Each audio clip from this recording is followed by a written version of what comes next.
The moment he closed the door behind us, I felt something shift inside me because even before that moment, everything had already started going out of control. I never thought wanting a car could lead to this kind of tension between us, but when desire mixes with love and a little bit of pride, the whole world becomes unpredictable. I wanted a Ferrari SF90 so badly that I forgot the weight of those words, and the moment I said it, his eyes didn't react the way I expected them to. I thought he would laugh or hug me or tease me, but instead he just stared as if I had touched a nerve I didn't even know existed. It all started earlier that day when I saw a glowing red SF90 tearing down the highway, and the sound of its engine hit me right in the chest. Something in me whispered that I wanted it not for showing off, but for the feeling of freedom it carried. When I reached home, I found him in the living room scrolling on his phone, and without thinking I blurted out, "I want a Ferrari SF90, and the second those words left my mouth, the air froze between us. His phone slipped from his hand, and he looked up at me with an expression I couldn't decode. I waited for a laugh or a joke, but he didn't say anything, and that silence scared me more than any reaction. Before I could ask what he was thinking, he suddenly stood up, walked toward me, and grabbed my hand firmly but not painfully. His touch felt different, like he was holding back something emotional or intense, and without explaining anything, he pulled me toward the hallway. My heart started racing because the seriousness in his voice when he said, "Come with me," didn't match the situation at all. We weren't fighting, but we weren't calm either, and the way he guided me toward the bedroom made my mind spin with so many thoughts that my steps became uneven. He opened the door slowly and led me inside, then closed it behind us with a soft click. I looked at him, trying to understand why my simple desire had turned into this charged moment, but he kept staring at me like he was searching for answers in my face. I didn't know whether to speak or wait or ask what was happening because the tension had created a strange silence that wrapped around us like a blanket. I could feel my heartbeat everywhere because something told me that whatever he was about to say or do would change everything between us. Then he walked closer, his voice low and steady as he said, "Do you really know what asking for a Ferrari means?" And the seriousness in his tone made my breath stop. The moment he asked me that question, a wave of confusion washed over me because I didn't understand why he looked so shaken. Instead of answering, I found myself staring at him, trying to figure out what was going on behind those intense eyes. He moved a little closer, and there was a softness in his voice now, but also something protective, as if my one request had touched a place he never wanted me to reach. When he said, "You asked for a Ferrari like it's just a toy," I felt a sting in my chest because I hadn't meant it that way at all. I just wanted something big, something exciting, something that made me feel alive, but the way he reacted made it clear that he saw much more in my words than I intended. He sat down on the edge of the bed, and I could feel the room shift from tension to something deeper. I stood still, not knowing whether to defend myself or wait for him to continue. He let out a long, slow breath and said, "You don't understand how scared I get when you ask for things that big because it makes me feel like I'm not enough for you." Those words hit me harder than anything because I never imagined my dreams could make him feel that way. Suddenly, the entire situation made sense, but it didn't make the air any lighter because guilt started crawling up my spine, making me feel small. I walked toward him slowly and sat beside him, trying to catch his eyes, but he kept looking down as if afraid of what he might see in mine. The silence between us wasn't empty, though. It carried everything he had never said, everything he had tried to hide, probably because he never wanted me to feel responsible for his insecurities. I placed my hand over his, and the moment my skin touched his, he looked up with an expression that broke my heart a little. I whispered, "I didn't ask for it to test you, and I didn't ask for it to make you feel like you're not enough. I said it because the car made me feel something, but it had nothing to do with your worth." He closed his eyes for a second, as if letting those words sink in, and when he opened them again, there was a softness that hadn't been there before. But the tension wasn't gone completely because he leaned back, his jaw tight again, and said, "Then why did you look so serious when you asked for it?"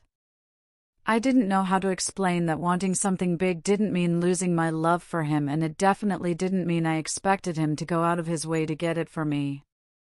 So I took a deep breath and told him I wanted it because sometimes I get carried away by excitement, and the idea of having something extraordinary makes me feel like life is bigger than the walls around us. He didn't interrupt, he just listened quietly, his fingers tightening around mine as if he was holding on to the truth in my voice. When I finished speaking, he stood up, pulled me with him, and held my face gently as he whispered, "Then don't ever think I would let your dreams scare me away." His words melted something inside me, but they also created a question I wasn't prepared for, because the way he looked at me now didn't feel like the end of the conversation, but the beginning of something even more intense. The moment he said those words, something shifted between us, but instead of calming my heart, it made it beat even faster, because there was a new kind of intensity in the air. He was holding my face like he was afraid I would disappear, and for a second I didn't know whether to lean into his touch or step back to breathe. His eyes were searching mine almost desperately, as if he needed to be sure that everything I said was true. I whispered, "I'm not going anywhere," but even saying that didn't seem enough for him, because he let his hands drop slowly and turned away like he was fighting a thought he didn't want me to see. He walked a few steps away and stood near the window, his shoulders tense, his hands gripping the edge of the curtain as if he needed something to hold on to. I stayed where I was, watching him, trying to understand the storm building inside him, because it wasn't anger and it wasn't jealousy. It was something much deeper, something he had probably been keeping hidden long before this conversation even started. When he finally spoke, his voice was low and heavy as he said, "You don't understand how hard I try to make sure you never feel like you're missing anything." Those words struck something inside me, and for a moment I felt like the guilt in my chest grew heavier. I stood up and walked toward him slowly, my steps cautious, because I didn't want to startle the fragile moment we were in. When I reached him, I placed my hand on his back gently, and he stiffened for a second before relaxing under my touch. I said softly, "I never asked you to be perfect, and I never asked you to carry everything for me." The moment the words left my lips, he turned around quickly, almost sharply, his eyes filled with something I couldn't place. He grabbed my hand firmly but not harshly and said, "But I want to. I want to be the one who gives you more than you ever expect.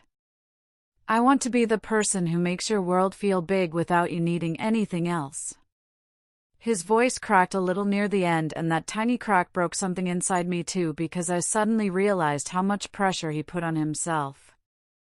Not because of me, but because of the way he loved. I stepped closer, closing the small gap between us, and whispered, "You already give me more than you know." His jaw tightened again, but this time there was a softness beneath it, as if he wanted to believe me but didn't know how.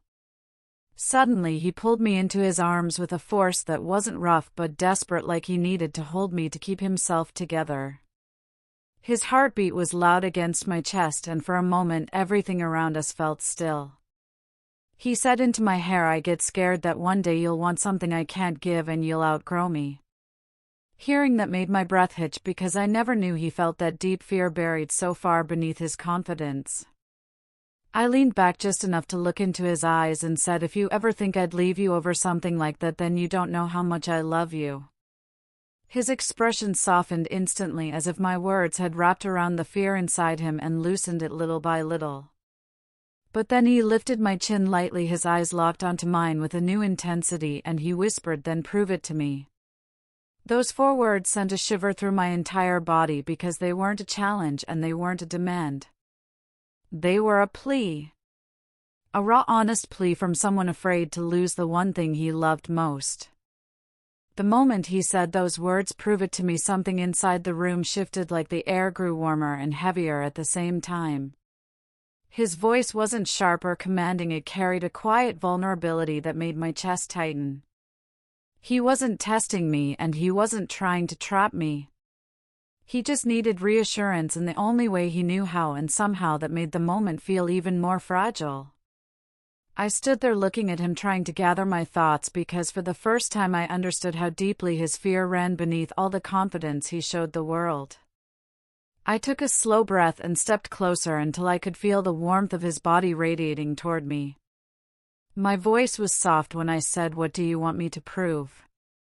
His eyes searched mine with a kind of intensity that made my heart race. He reached up, brushing his thumb lightly along my jawline like he was scared I might pull away. Then he whispered, "I want to know that when you dream big, you don't dream away from me.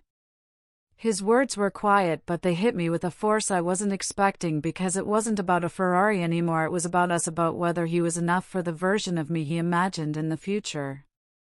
I held his wrist gently, my fingers soft around his skin, and said, "You are in every dream I have." His expression changed just slightly, like he wanted to believe me but couldn't let go of the hesitation completely. So I moved even closer until our foreheads touched, and I said, "If the world handed me everything I wanted, I would still choose you first." His breath caught just a little, and I felt his hand slide slowly down my arm until his fingers intertwined with mine, holding on like he finally had something solid to anchor himself to. For a long moment we just stood there, breathing the same air, our hands locked together, and the silence between us didn't feel uncomfortable. It felt grounding, like both of us were allowing the truth to settle. Then finally he pulled back a bit, his eyes softer than before, and he said, "Do you know why I reacted the way I did when you mentioned the Ferrari?" I shook my head gently, and he exhaled a slow, tired breath before speaking again. "Because when you said you wanted it, my mind didn't think about the car, it thought about everything you deserved that I'm scared I might never be able to give." Hearing that made my chest ache in a new way, because I realized his fear wasn't rooted in pride or insecurity, it was rooted in love. I reached up, cupping his face in my hands, and said, "You don't need to match the price of my dreams to stay in them." His eyes softened even more as he leaned into my touch almost unconsciously. I whispered, "You're enough for me exactly as you are, and nothing you buy or don't buy will ever change that." He closed his eyes for a second, breathing me in like he needed those words to sink deeper. When he opened them again, there was a quiet determination behind them, a shift from fear to something steadier. He squeezed my hand and said, "Then stay with me tonight, just stay close." The request felt simple, but the emotion behind it was anything but simple. I nodded without hesitation, because in that moment I understood how much he needed closeness more than explanations. He pulled me gently into his arms, and the warmth of his embrace settled every remaining worry inside me. His heartbeat was steady, his breathing calm, and for the first time since the conversation began, it felt like we were finally aligned.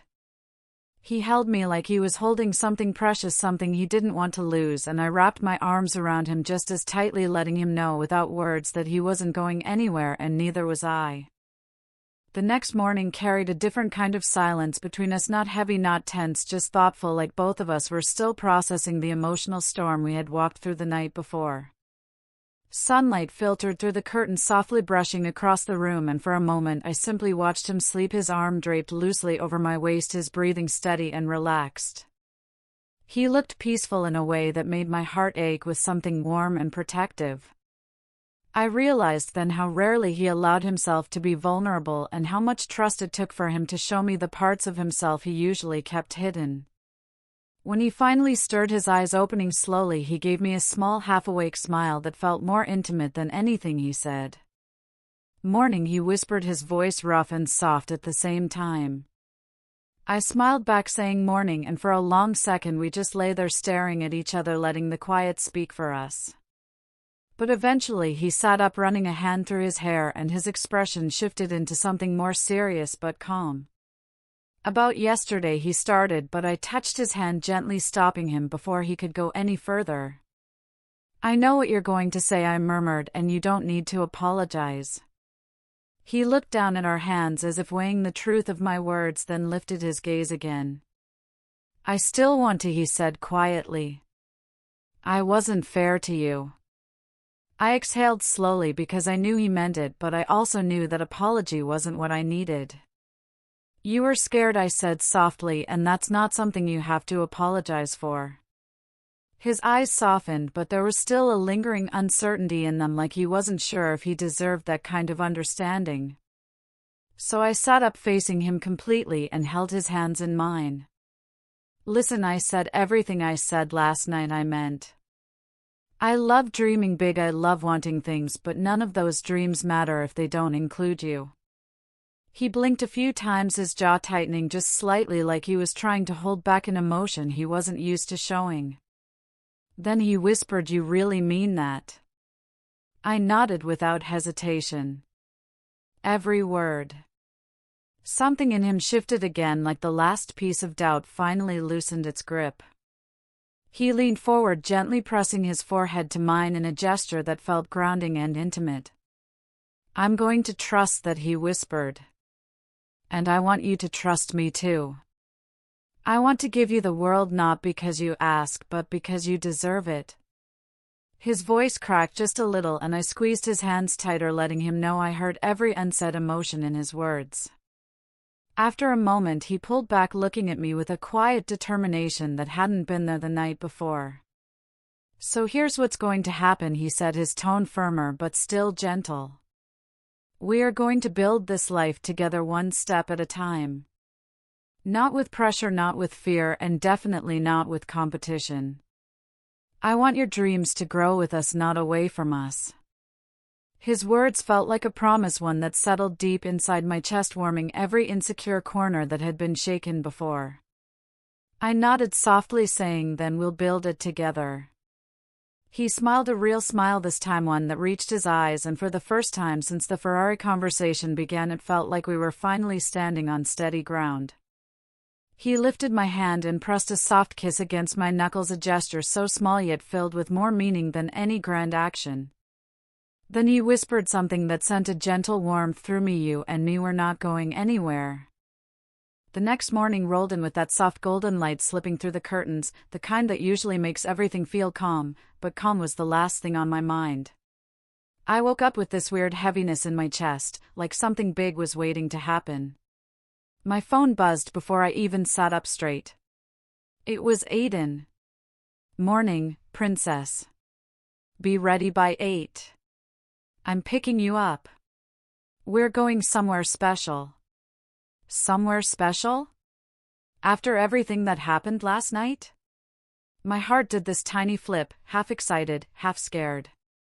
I tried calling him back, but he didn't pick up. Classic Aiden, mysterious, dramatic, and always acting like he was 3 steps ahead of me.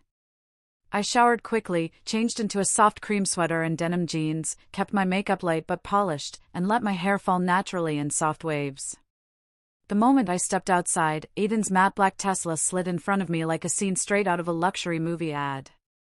He stepped out wearing a fitted black hoodie, joggers, and that silver chain he always kept tucked in, the one I gifted him last year. He smiled, but it wasn't his usual playful grin. This one was soft. Intentional. "You look good, really good," he said, opening the door for me. As soon as I sat inside, the car filled with the scent of his cologne, warm, deep, familiar. He didn't say much at first. He just drove, calm and focused, music low in the background. I kept glancing at him, trying to read what was happening behind that calm face. "Aiden, where are we going? And why are you being all mysterious today?" He smirked a little. "Because for once, I want to handle things right. No surprises. No nonsense. Just trust me." Trust. That word felt heavy. After about 40 minutes, we reached the outskirts of the city. The place looked like a quiet hilltop area under development, fresh roads, luxury villa sites, and a stunning view stretching miles ahead. He parked near a half-constructed glass-front property. My eyebrows knitted. "What is this place?" Aiden stepped out, walked around the car, and held my hand. His palms were warm, steady, grounding. "Come with me." We climbed a few steps onto the patio of the unfinished villa. Even without walls, I could already imagine how beautiful it was going to be, floor-to-ceiling windows, space full of sunshine, the kind of home people dream about. Aiden turned toward me, took a deep breath, and leaned on the railing. "Anna, last night scared me. Not because you asked for something expensive, but because I realized how easily we both misunderstand each other." I looked up at him, confused. "Aiden, I didn't mean to." He gently touched my cheek, stopping my words. "I know. And you deserve more than me getting defensive. You deserve someone who actually shows you how much you mean to them."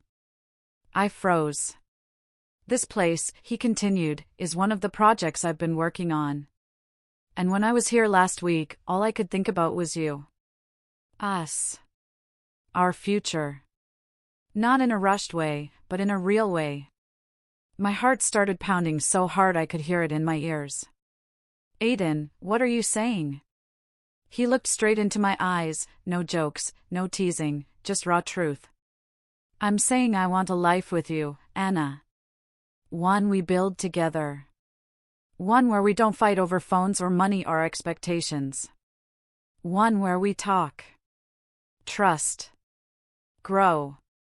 My breath caught in my throat. Everything felt unreal, like the world had gone silent except for us.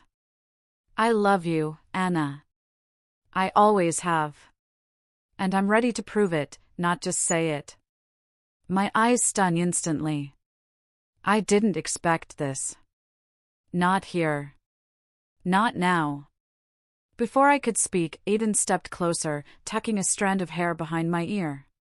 Just tell me, is this what you want too? Because if it is, I'm not letting you go again. My voice trembled. And I whispered. Yes, Aiden, it is. For a moment, everything around us felt completely still, like even the wind paused to listen. My yes hung between us, warm and real, and Aiden's expression softened in a way I'd never seen before. He wasn't the playful, teasing guy I always fought with. He wasn't the stubborn one who irritated me just to see my reaction. Right then, he looked like someone who had finally let his guard down. He pulled me into a slow, tight hug, the kind where you feel someone's heartbeat sync with yours. You don't know how long I've waited to hear you say that, he whispered near my ear. And I believed him. When he pulled back, he kept holding my hand as he guided me further into the half-constructed villa. The sunlight poured in from the open framework, flooding the large living area with a warm glow. This spot, right here, he said, stopping in the center. I imagined a huge couch. The kind you always say you want, the fluffy oversized one where you bury yourself under blankets. I smiled, shaking my head. You remember everything I say, don't you? He shrugged, pretending like it was nothing, but the faint blush on his neck gave him away. Of course I do. And over there, he pointed toward the far corner, a tiny coffee station for you, because you can't survive without your caramel lattes. I laughed softly. Okay, this is getting weirdly accurate. He took my hand again and pulled me forward. Come upstairs. There's something I want to show you. We climbed the temporary wooden staircase carefully.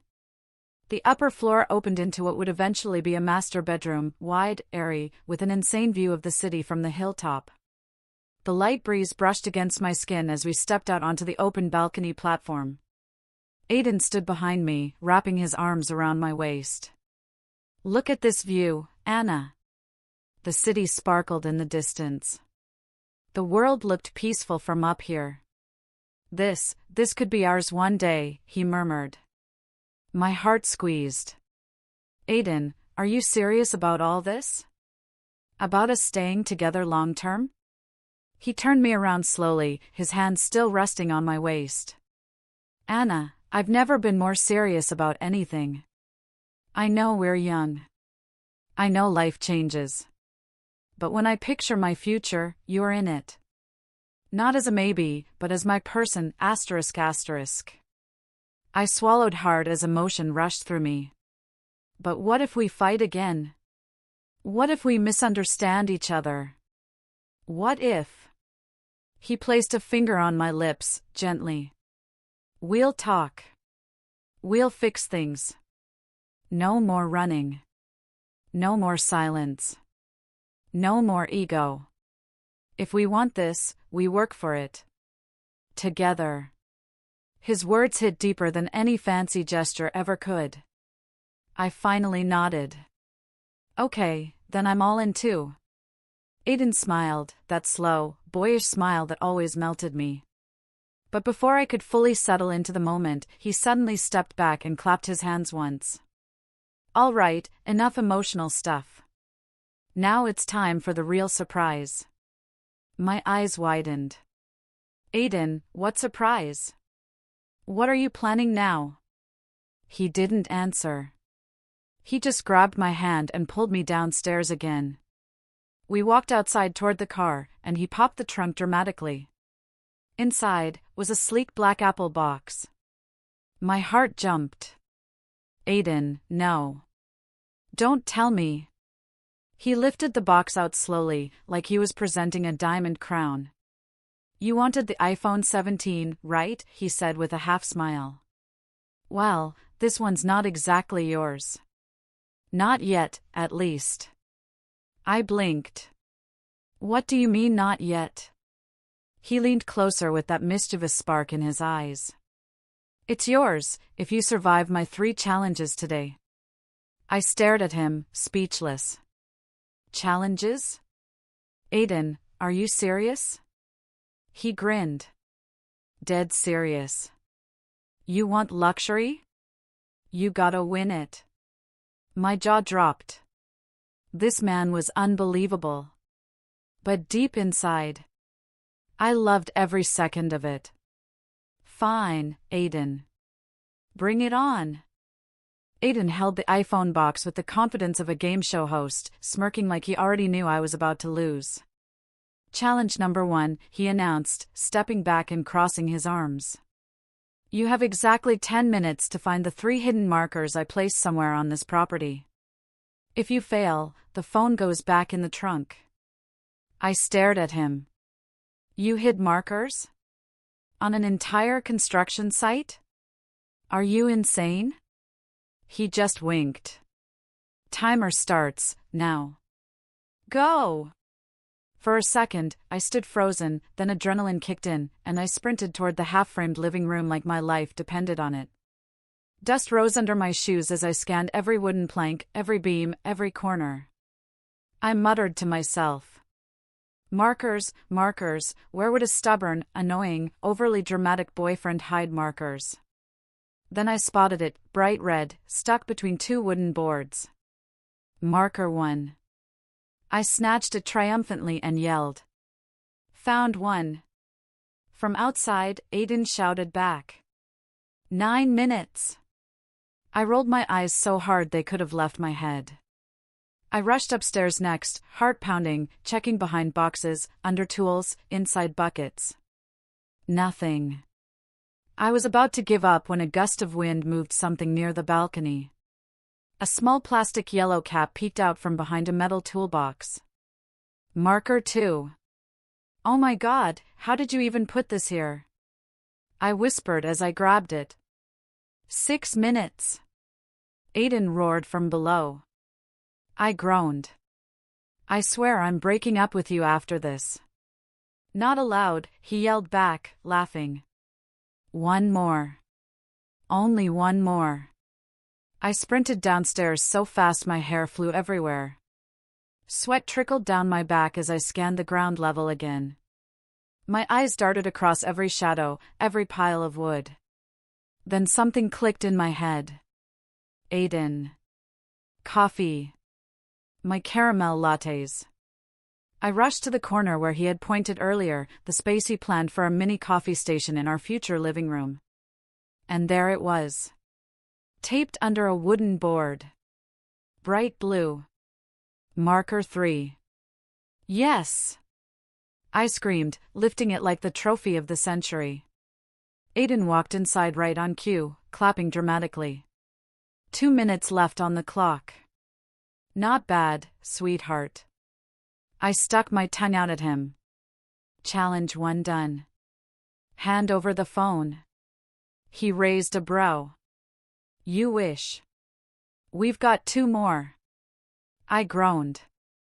You're evil. Actually evil. He just grinned and motioned me outside again. The air was warmer now, the sun brighter, the view from the hill glowing like gold. Aiden leaned against the car casually. Challenge number 2. I crossed my arms, bracing myself. He walked toward me slowly, eyes softening, voice dropping just a little. Tell me the truth. No jokes, no hiding.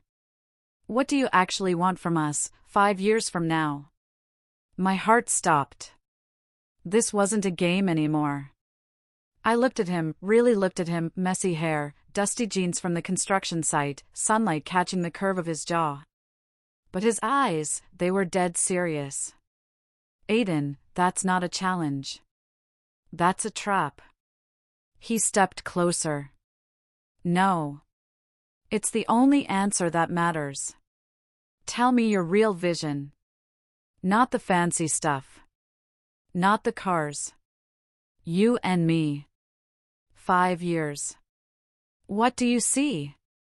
My throat tightened. Because suddenly, the Ferrari didn't matter. The iPhone didn't matter. Nothing material did. What mattered was the man standing in front of me, waiting for my truth. I took a deep breath. And I told him. 5 years from now. I just want us. A home. Peace. Stability. Someone who supports me. Someone I support. I want your mornings. Your nights. Your annoying jokes. I want to fight and make up and build something that lasts. His expression softened instantly. I continued quietly. Anne. I want to know that no matter what we argue about, we still choose each other. Every time. Aiden exhaled slowly, like he'd been holding his breath for hours. Then that's all I needed to hear. He brushed a thumb across my cheek gently. Challenge 2, passed. My heartbeat jumped. Okay, what's challenge 3? Aiden smirked. That one might change everything. I wasn't prepared for how serious his face became when he said challenge 3 might change everything. The playful spark in his eyes dimmed, replaced by something deeper, heavier, almost frightening in its intensity. For a second, I forgot about the phone, the Ferrari, the games. All I could think about was the tension humming between us like electricity in the air. Aiden, I whispered, my pulse tightening, what do you mean, change everything? He didn't answer immediately. Instead, he reached into his jacket pocket and pulled out a small black velvet pouch. My heart jumped. Every possible thought exploded in my head. Was it a ring? Was he proposing? Was this some insane twist to the challenge? But then he shook his head slightly, like he already knew what I was imagining. It's not what you think, he murmured. My breath caught in my throat. He stepped closer, his voice low and steady. Challenge 3 is simple. But it's also the hardest one. Harder than running around for clues. Harder than confessing your dreams. I swallowed, my hands trembling slightly. Just tell me. He placed the velvet pouch into my palm, closing my fingers gently around it. Open it. With slow, shaky movements, I loosened the string and peeked inside. It wasn't jewelry. It wasn't a key. It wasn't anything expensive. It was a tiny, folded note. Just a note. Confused, I unfolded it carefully. The handwriting was his, sharp, neat, a little dramatic at the edges. 5 simple words were written on it. Choose me. Not the world. My chest tightened instantly. He watched my reaction closely, almost nervously, which shocked me because Aiden never looked nervous. Challenge 3, he said quietly, is to tell me whether you love me for who I am, or for what I give you. The wind hit my back gently, sending a soft wave of hair across my face. The unfinished house behind us stood silent, like even the wooden beams didn't dare interrupt this moment. Aiden, I said slowly, trying to find my voice, why would you even ask me that? He exhaled, running a hand through his hair in frustration. Because lately I feel like everything is about the next upgrade. The next luxury. The next thing you want. And I don't mind giving you things, baby. I actually love giving you things. But I need to know that without the cars, without the tech, without the fancy stuff, you still want me. His voice cracked slightly at the end. That was the moment everything inside me melted. I realized the games weren't about the phone or the Ferrari. They were about this, about Aiden trying to feel secure, valued, chosen.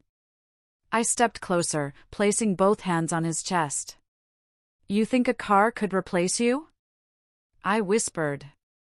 You think a phone or a house or a brand means more to me than you? He didn't answer. He just searched my face desperately.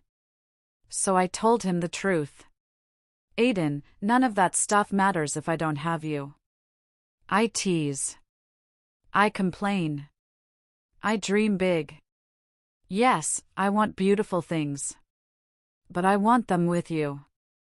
Not instead of you. His jaw tightened, his eyes softening.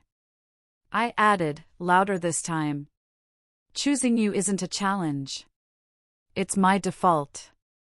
My automatic. My everyday choice. Aiden inhaled sharply, like my words hit him straight in the chest. Then why does it scare me sometimes? He whispered. I slid my fingers up to his neck and gently pulled him closer. Because you love me. And loving someone always feels a little scary. For the first time all day, his smile returned. Soft. Real. Vulnerable. So, you passed challenge 3? He asked quietly. I didn't even hesitate. Yes. His smile widened. Then I guess there's only one thing left. I blinked. What? He stepped back, reached into his car, and lifted something small, something that made my breath stop again. A key. A Ferrari key-shaped box. My heart jumped into my throat. Aiden, what is that? He cut me off with a grin. Part 10, he said, is where everything finally makes sense. I didn't breathe for a moment. The small Ferrari key-shaped box in Aiden's hand looked unreal, like something from a dream. The golden logo on top shimmered faintly in the light, making my heartbeat thunder in my ears. I stared at him, confused, excited, scared, everything at once. Aiden, I whispered, you're not serious, right? But he didn't smile this time. Not the teasing smile. Not the sarcastic one. Instead, his expression held this warm determination I'd only seen a few rare times. Open it, he said softly. My fingers trembled as I reached out. The box felt heavier than it looked, almost like it carried the weight of our entire day. I opened it slowly, bracing myself for anything. Inside was a key. A real one. A Ferrari SF90 key. My breath caught in my throat so hard it hurt. Aiden, oh my God. He slid his hands into his pockets casually, but I could tell he was watching every second of my reaction. I ordered it 3 months ago, he said quietly. It was supposed to be a surprise later. But after everything today, after hearing you say that you choose me, I knew you deserved to know now. My eyes stung instantly. You bought me an SF90? No, he said quickly, stepping closer and gently taking my hand. I didn't buy you a car. I bought us a dream. Something we both get to enjoy. Something we share. Something that reminds you every damn day that your dreams matter just as much as mine. Tears filled my eyes. Aiden. I thought you were upset with me. I thought today was a test. He shook his head. It wasn't a test. It was a reality check.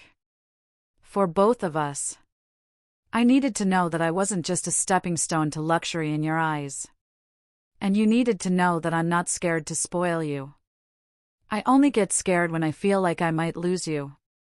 The lump in my throat grew. You're not losing me, I whispered. Not today. Not ever. He exhaled deeply, like releasing weeks of fear bottled inside. He pulled me into his arms, and everything felt warm and safe and right. When we finally pulled apart, he wiped the corner of my eye with his thumb. You look cute when you cry, he teased. I smacked his arm lightly. And you look too confident for someone who just made me ugly cry. He laughed softly, then held up the key.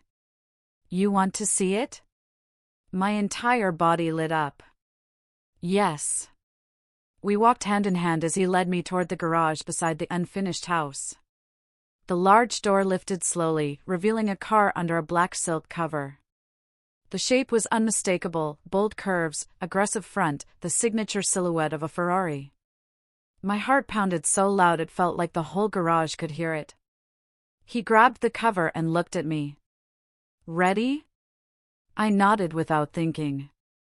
With one smooth pull, the black silk dropped. And there it was. A Ferrari SF90 straight ale. Red. Fierce. Beautiful. The kind of car you don't just see. You feel. I covered my mouth as tears filled my eyes again. Aiden. I don't know what to say. He leaned close to my ear and whispered. Say you'll ride with me. Through everything. I turned, threw my arms around him, and held him as tightly as I could. I will. Always. He kissed my forehead gently. Then this, he said, gesturing toward the Ferrari, is only the beginning. And standing there, wrapped in his arms, surrounded by the glow of a dream neither of us expected to come true so beautifully, I knew one thing for certain. I didn't need a Ferrari to feel rich. I already had everything.